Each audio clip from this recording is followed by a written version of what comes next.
So on the table today we have Big Dig, designed by Scott Huntington and Sean Graham, illustrated by Nate Call, graphics from Katie Welch, published by Tasty Minstrel Games.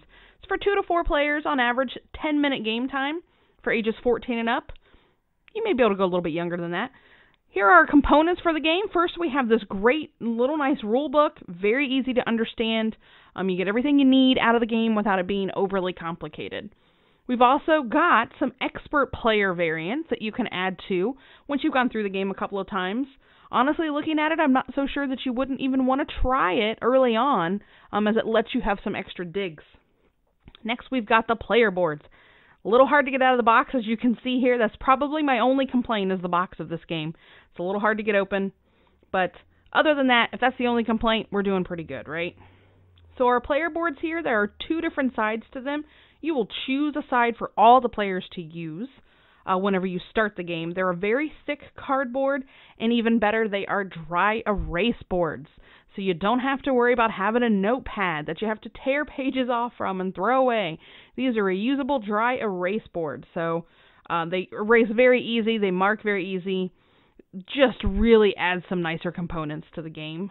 It also comes with 4 dry erase boards for all the players, so you don't have to buy any extra of those. They fit right there in the box. Next, we have our goal cards. So you'll deliver oil, excavate all the coins, excavate a tablet. Maybe you might dig out the center. You could possibly connect the pipes, excavate a fossil,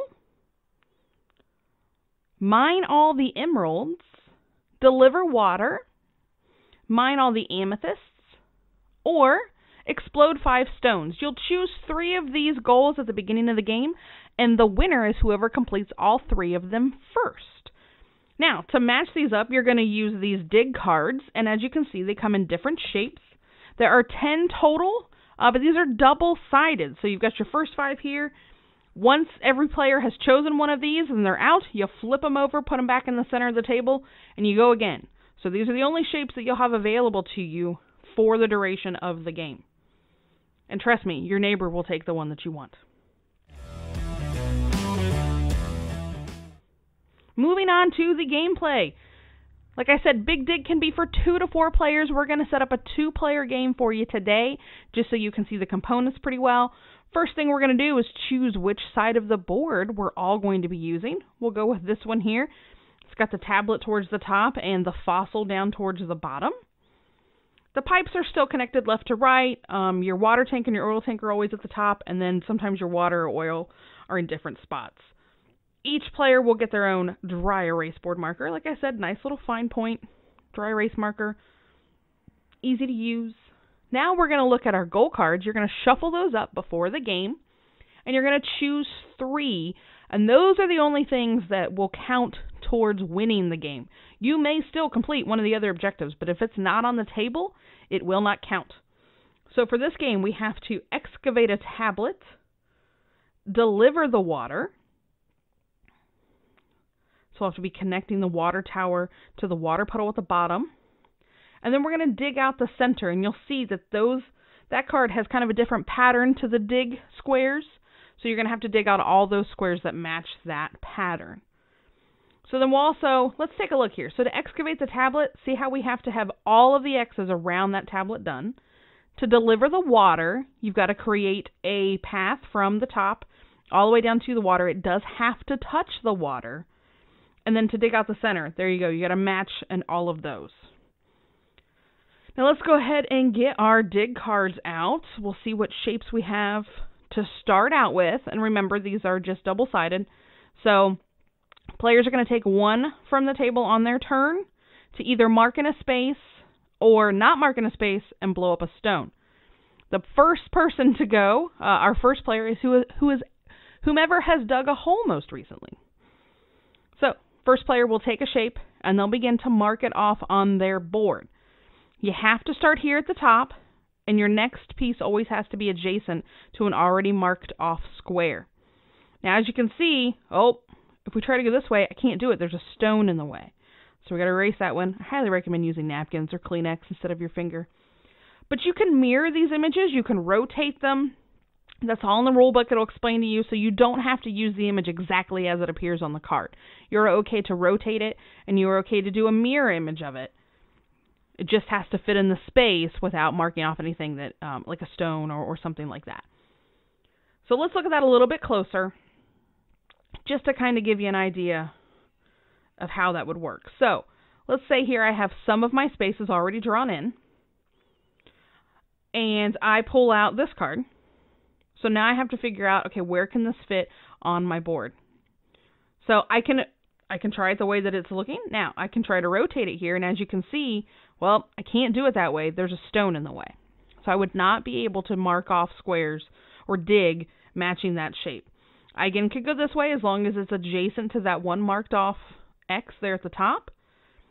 Again, I can't flip it this direction. Still got a stone in the way. So I need to make my decision based on how it's going to fit as a legal play. So we'll start right here. We'll mark it off. That'll kind of help start getting that tablet excavated. Now, I could change my mind and go, you know what? I don't want to do any of that at all. I don't want this piece, this dig card just does not work for me. So what I would do is then still pull that from the center, but instead of marking off the shape on my board, I use the card and I explode one stone. So that is an option for you as well, and that's the only way that you can go through exploding stones.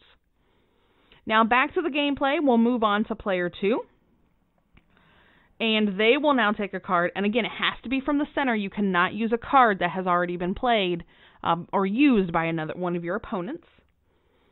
So they will mark off their space. Now play continues until all of the cards have been taken from the center. And you'll go, whether you have 4 players, whether you have 2 players, you have 1 card left, that player will take it, mark it off on their board, and then all of the cards are returned to the center of the table, but you flip them over. So now we're using the new dig sides for the next round. And then play will resume with whoever the next player was in turn order. So just because I took the last card doesn't mean I get to go again. It will move on to the next player. We'll continue to do that until one of us has completed all 3 of those objectives at the bottom, and we're declared the winner. So Big Dig is very quick to play. Like I said, maybe 10 minutes, maybe a little bit longer if some of those objectives are harder, but it is very easy to learn. That rule book is great. It's easy to pick up. And it's portable, so you can throw it in a bag, you can take it somewhere, and as you can see, it does not take up a lot of space on the table. And as I mentioned earlier, it's great components. Thick cardboard, dry erase boards, the markers come with it. It's a perfect little package game to take with you anywhere. So, we hope you like this playthrough. Thanks for watching. Please be sure to give us a like and subscribe. You can follow us over on Facebook or Instagram to see what the Tabletop Rebellion team's up to. We'll see you next time.